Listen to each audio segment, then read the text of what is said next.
Everyone, hello, welcome back to Shine classes. First of all good evening. कैसे हैं आप सब? होपफुली सभी फ्रेंड्स बहुत अच्छे हैं, काफ़ी बढ़िया हैं। चलिए आइए करते हैं शुरुआत आज की इस क्लास की। आप लोग की क्लासेस मैंने एक 6 बजे क्लास शेड्यूल की थी क्लासेस बाई शालिनी पे, जहाँ पर संस्कृत करवाया था। और अभी भी मैं संस्कृत ही करवा रही हूँ क्योंकि मेरा टारगेट ये है कि पहले वो बड़ा सा सब्जेक्ट जो काफ़ी दिनों से आपका जैसे मैथ चल रहा है तो वो भी प्रॉपर से हो जाए। मेरा टारगेट ये है कि जल्द से जल्द कवर हो जाए, तो चीज़ें आपके लिए काफ़ी हेल्पफुल होंगी और हमारे लिए भी होंगी। तो कैसे हैं आप सब? पहले मुझे ये बताइए। उम्मीद है कि आप सभी बहुत अच्छे हैं, काफ़ी बढ़िया हैं। कोई प्रॉब्लम होती है तो पूछने का प्रयास करिए। कमेंट बॉक्स में आप मुझे पूछेंगे तो हम आपको रिप्लाई ज़रूर करेंगे। बस आपकी रिस्पॉन्सिबिलिटी बनती है कि आप चीज़ों को पूछ लीजिए समय के साथ। चलिए आइए देखते हैं। काफ़ी इंटरेस्टिंग चीज़ों पे आंसर करना पसंद करेंगे। आपका ये भी टॉपिक काफ़ी बढ़िया है और जल्दी से कवर करने की हम पूरी कोशिश करेंगे कि हम लोग यहाँ पर इन चीज़ों को कोशिश करके आंसर का रिप्लाई करें, ताकि चीज़ें हमारे लिए काफ़ी सॉल्युबल हों और अच्छा टॉपिक भी हमारा कवर हो जाए। आप यहाँ पर देख रहे हैं संस्कृत में हम श्लोक का अर्थ देखेंगे। मतलब आपको पता है कि फर्स्ट सेमेस्टर में भी था। आपसे मैं यह बात हमेशा कहती हूँ कि फर्स्ट सेमेस्टर के जो पेपर्स हैं या आपके पास सीरीज़ है तो एक बार आप उन्हें फिर से देखते हुए पुनः रिपीट करते हुए आगे बढ़िएगा और जाइएगा, ताकि आपकी हेल्प हो जाएगी। क्योंकि बहुत सारी चीज़ें सेम है तो वो आपको रिपीट होंगी। ठीक है, तो आइए आज की इस क्लास में कुछ डिस्कस कर लेते हैं संस्कृत ये टॉपिक्स। और एक प्रकार से ये कह सकते हैं कि संस्कृत का ऑलमोस्ट कोर्स आपका ओवर हो गया। संस्कृत का पूरा कोर्स अब आपका ओवर हो गया है। लगातार यहाँ पर ये चीज़ें मैंने करवाई है, जो भी इम्पोर्टेंट था वो डिस्कस किया। हिंदी भी मैं आपको लंबी लंबी क्लासेस करके जो इम्पोर्टेंट होगा सिलेबस में देख लेंगे क्या क्या चीज़ें दी गई हैं, तो वो भी आपका कर देंगे। कोई दिक्कत नहीं है। लेकिन हिंदी से पहले कंप्यूटर कवर करेंगे, ठीक है? क्योंकि कंप्यूटर ज़्यादा ज़रूरी, हिंदी आप कर ले जाएंगे ये मुझे उम्मीद है। आपको हिंदी में समस्याएं उतनी नहीं होंगी। क्यों फ्रेंड्स, सही कह रहे हैं ना? कोई प्रॉब्लम होती तो बता दो। अच्छा, मुझे कमेंट बॉक्स में आज बताइएगा आप लोग कि पहले आप क्या करना चाह रहे हो, कंप्यूटर करवा दें या साइंस करवा दें। क्योंकि जब मैं एक सब्जेक्ट पकड़ के चलती हूँ ना तो मेरे लिए भी आसान रहता है। क्योंकि फ्रेंड्स इतना काम है ना कि चीज़ें हेक्टिक हो जाती हैं संभालना करना। इस वजह से अगर आप एक चीज़ को कोई बता दो जो आपको पहले कवर करना हो, वो हम पहले करवा दें तो मेरे लिए भी काफ़ी ईजी होगा। मैं वही पकड़ के आपको सारी चीज़ें करवाती चलूँगी। फिलहाल के लिए चलिए आइए अभी की क्लास करते हैं। देखते हैं संस्कृत में श्लोक के अर्थ के साथ साथ वही श्लोक लिया है जो आसान भी है और ये कह सकते हैं कि पेपर में 100% रिपीट होते हैं। ठीक है, देखिए बहुत ही सिंपल सा है। सबसे पहला आपको यहाँ पर दिया, आपको पता है कि आपके जो क्वेश्चंस आते हैं वो दोनों टाइप से रिवर्सिबल आते हैं। आपको श्लोक दे देता है, कहता है भावार्थ बताइए, या भावार्थ दे के आपको श्लोक भी पूछता है। दोनों तरीके से रिपीट होके पूछते हैं। हम लोगों ने फर्स्ट सेमेस्टर में पढ़ा है और देखा भी है, ये हम सभी बहुत अच्छे से जानते हैं।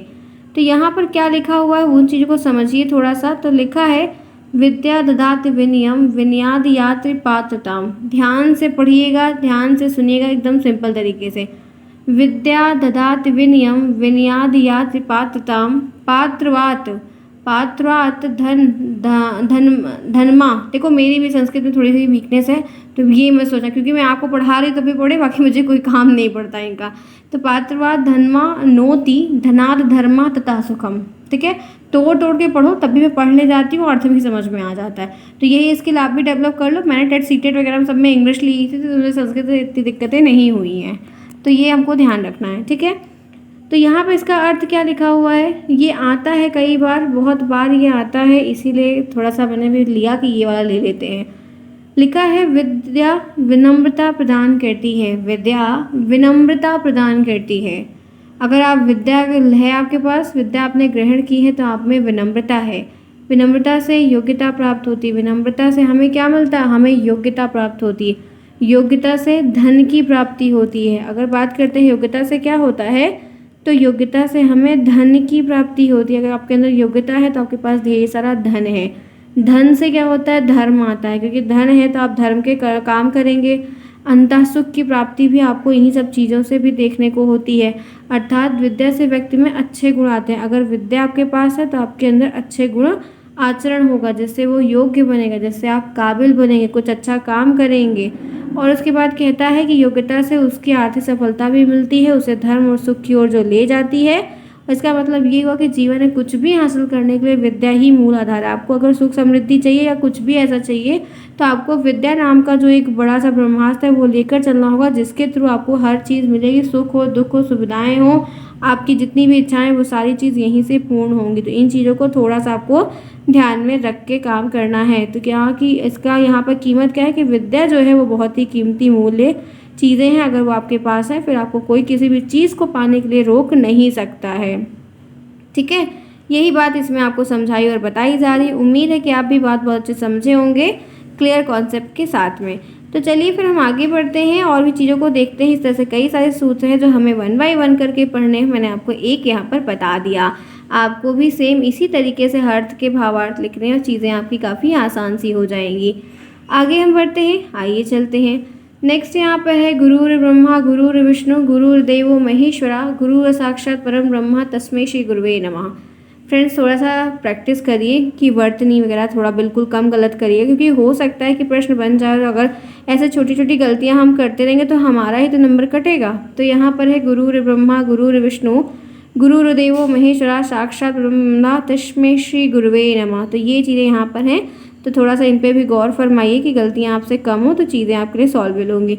गुरु ब्रह्मा है जो सृष्टि के रचयिता हैं, गुरु विष्णु है जो सृष्टि के पालक हैं, गुरु महेश्वर हैं जो सृष्टि के संहारक हैं, गुरु साक्षात परम ब्रह्मा है। ऐसे गुरु को मैं नमस्कार करता हूँ। इस श्लोक का तात्पर्य यह है कि गुरु में ही सृजन है, गुरु में ही पालन है, संहार की महत्ता सिखाते हैं और हमें परम सत्य की ओर ले जाते हैं। गुरु का स्थान परम पवित्र और महान होता है। गुरु के ही द्वारा हम बहुत सारी चीज़ों को समझते हैं, करते हैं, चीज़ें हमारी आसान बनती हैं और हमारे लिए वो सुख सुविधाओं का एक रास्ता होते हैं जो हमें सही निर्देश आदेश परामर्श देकर चीज़ों को सिखाने का समझाने का प्रयास करते हैं। अगर अपने गुरु की इज्जत कर रहे हैं, सम्मान कर रहे हैं तो उनके आशीर्वाद से हमें बहुत सारी चीज़ें अच्छे से प्राप्त हो सकती हैं और हमको बहुत ही लाभ हो सकता है उनके आशीर्वाद से।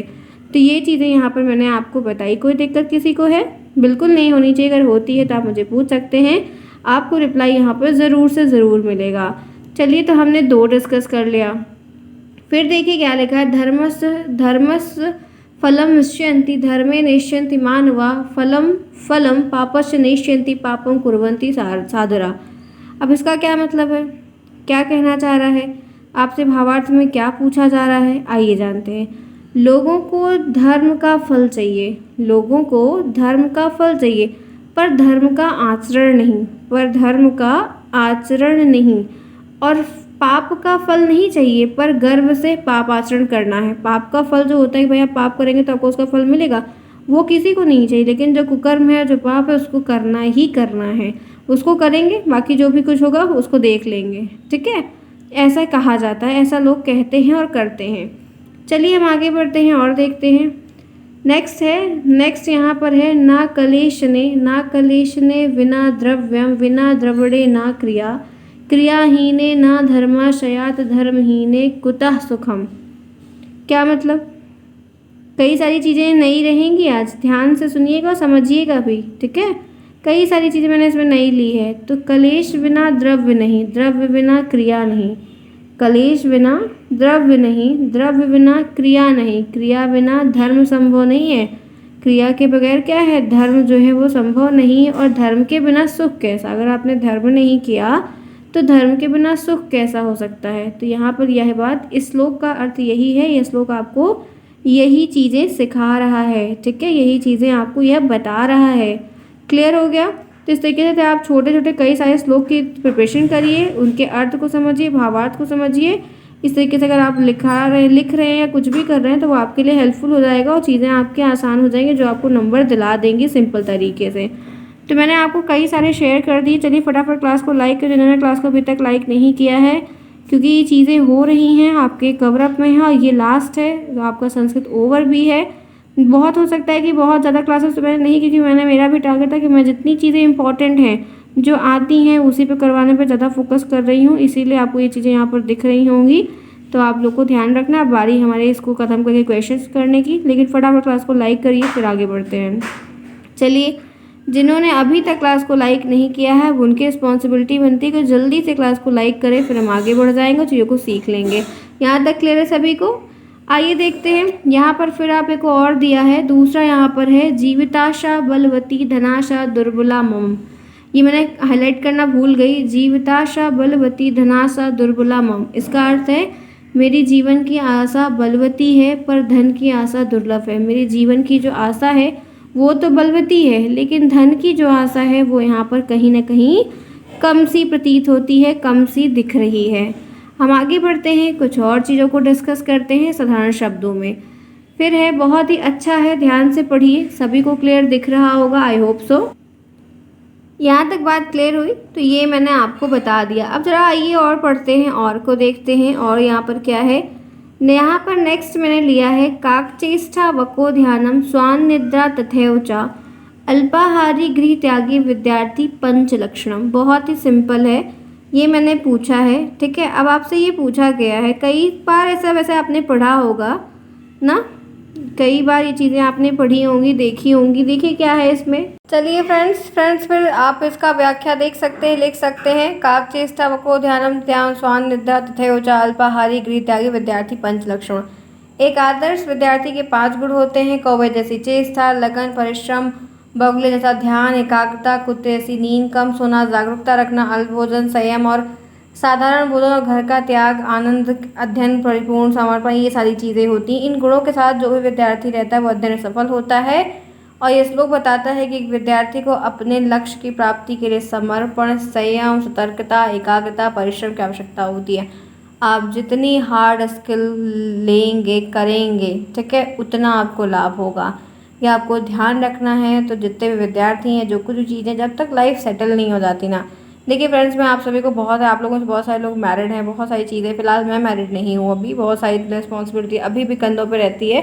कभी कभी बच्चों को देखने वाला वो जीवन याद आता है, ये लगता है यार कहाँ फंस गए, क्या जीवन चल रहा है। बहुत सारी ऐसे अप एंड डाउन लाइफ में सबकी होती है। तो मैं आप सभी को कहना चाहती हूँ, आप लोग डीलेट दे रहे हैं, सब कुछ कर रहे हैं, समझदार है, लेकिन एक प्लान बी भी करके चलो यार, कब वैकेंसी आएगी, कब क्या होगा, कुछ भी पता नहीं है, ठीक है। और सबसे ध्यान रखो, खासकर गर्ल्स जितनी भी हैं, आदमी है वो, जितने लड़के हैं वो तो कमाएंगे धमाएंगे, सब कुछ करेंगे, लेकिन लड़कियां भी खासकर कोशिश करो कि यार अपने पैर पर रहो, ठीक है, अपने पैर पर रहो। तो इसलिए जितना हो सके उतना हार्ड वर्क कर लो और उलझनों में, चक्करों में मत पड़ो। आप अपने पैर पर रहोगे तो काम अच्छा कर पाओगे, इतना ध्यान रखना। खुश रहोगे, चीज़ें फिर भी सेटल वे में चल जाएंगी, ठीक है। फिलहाल के लिए ये चीज़ अगर आप फॉलो करते हैं या कोई विद्यार्थी फॉलो करता है तो उसकी जीत तो तय है, हासिल ही होगा उसको सब कुछ, ठीक है। आगे बढ़े, आगे देखिए, नेक्स्ट है सर्वे भवन्तु सुखिनः, सर्वे भवन्तु सुखिनः, सर्वे सन्तु निरामया, सर्वे भद्राणि पश्यन्तु, माँ कश्चित् दुख भगवते भाग्यवते।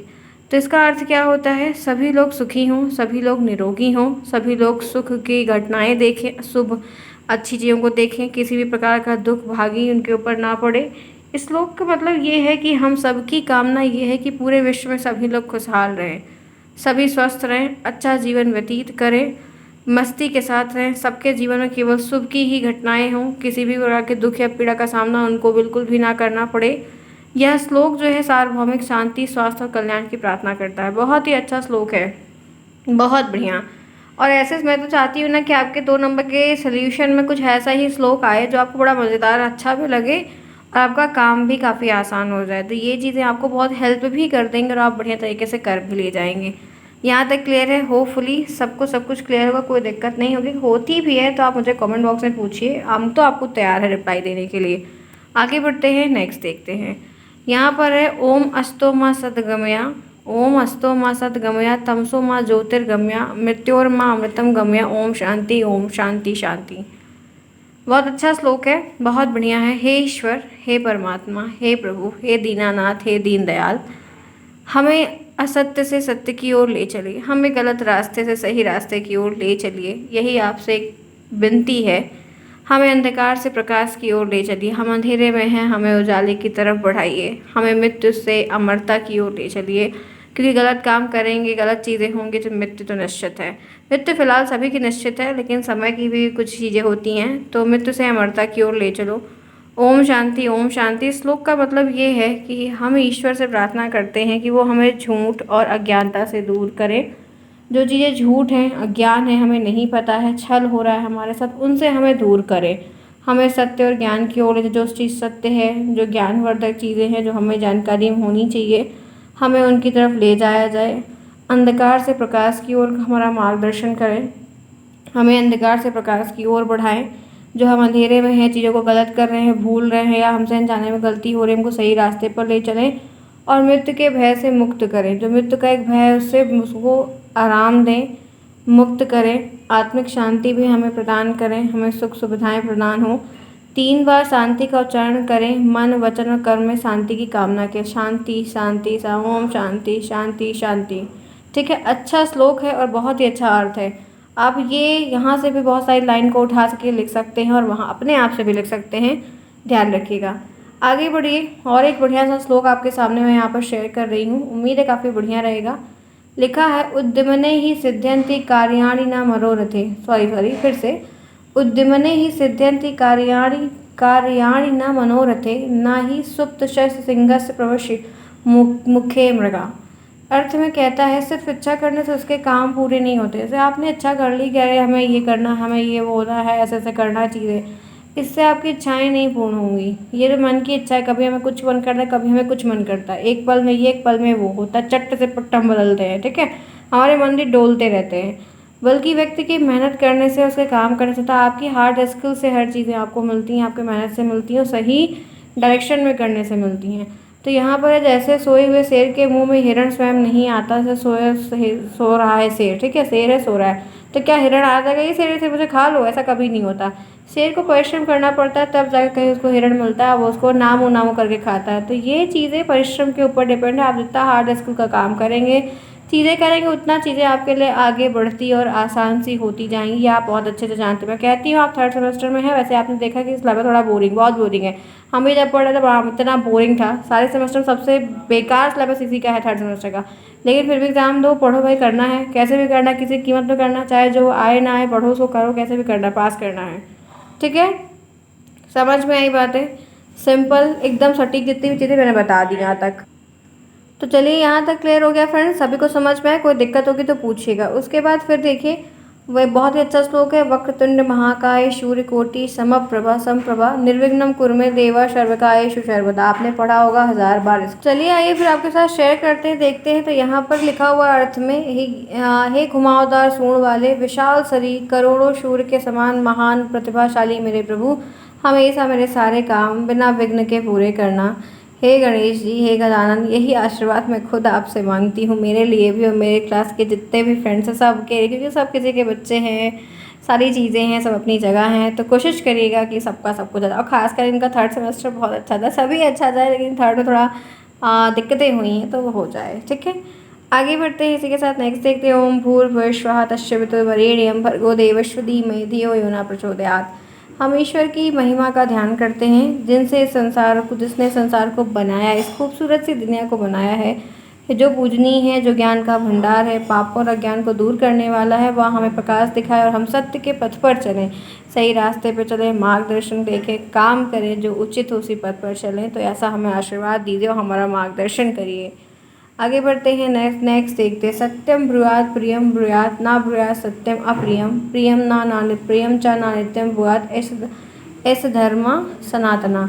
हमें सदा सत्य बोलना चाहिए, प्रिय बोलना चाहिए, सत्य किंतु अप्रिय नहीं बोलना चाहिए, प्रिय किंतु सत्य नहीं बोलना चाहिए। हमें यही सनातन धर्म, मतलब देखो, जो सच्ची बात होती है कड़वी तो लगती है, जहर की तरह लगती है, एकदम तीर लगेगा, लेकिन ठीक है भाई, अगर ऐसा लगता है कि सत्य है लेकिन चुभ रहा है, तकलीफ़ें बढ़ी, रिश्ते टूट रहे, बहुत सारी चीज़ें हैं, गलत परिस्थिति है, तो नहीं कहना चाहिए। तो यही इसका भावार्थ, जो कि बहुत अच्छा है, बहुत सारे रिश्तों को ख़राब भी कर देता है। तो थोड़ा सा ध्यान रखिए। कहते हैं ना, ऐसी वाणी बोलिए मन का आपक होए, औरों को शीतल करें आपो शीतल। 2 दिन की ज़िंदगी है, आज तो देख रहे लोग 50-60 साल जी रहे, मर जा रहे हैं। ठीक है, हम लोग तो अंबानी है नहीं कि एकदम प्रॉपर डॉक्टर लगा ही रहेगा हर समय हर चीज़ के लिए। हम लोग की डाइट जितनी होती है, कभी कुछ तो सीधे हैं, इसलिए जितना अच्छा हो सके उतने अच्छे रिश्ते बनाइए और अच्छे से अच्छा काम करिए। ठीक है, नेक्स्ट देखिए, सैले सैले ना माणिक्य मोतिकम ना गजे गजे साधवे ना ही शरबत चंदम ना बने बने। प्रत्येक पर्वत पर मोती नहीं पाए जाते, प्रत्येक हाथी के सिर पर मोती नहीं होता, सज्जन लोग सभी जगह नहीं होते, और हर वन में चंदन के पेड़ नहीं होते। ठीक है, घर तो सबके घर में है, घर क्या नहीं बना, 2 कमरा बना तो घर है, लेकिन घर और मकान दोनों में फ़र्क होता है। जब वैसे किराए पे जाके रहते हो, जैसे हम लोग रेंट, मैं भी रेंट पे रहती हूँ। ठीक है, तो क्या आप ये कभी कहती हूँ कि मैं घर लौट रही हूँ? नहीं कहती। तो फ़ोन आता है कहाँ हो, तो यही बताते हैं कि कमरे पर जा रहे हैं, रूम पर जा रहे हैं, ये ऐसा बोलते हैं जब घर से फ़ोन आता है। कभी ये नहीं कहते हैं कि मम्मी घर जा रहे हैं।